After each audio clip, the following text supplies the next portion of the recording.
رزق کے 16 دروازے مقرر کیے ہیں اور ان کی چابیاں بھی بنائی ہیں۔ جس نے یہ چابیاں حاصل کر لی وہ کبھی تنگ دست نہیں رہے گا۔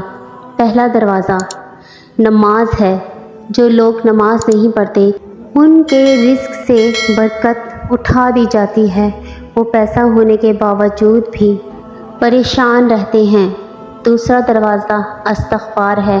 جو انسان زیادہ سے زیادہ استغفار کرتا ہے، توبہ کرتا ہے، اس کے رزق میں اضافہ ہو جاتا ہے اور اللہ تبارک تعالیٰ ایسی جگہ سے رزق دیتا ہے جہاں سے کبھی اس نے سوچا بھی نہیں ہوتا۔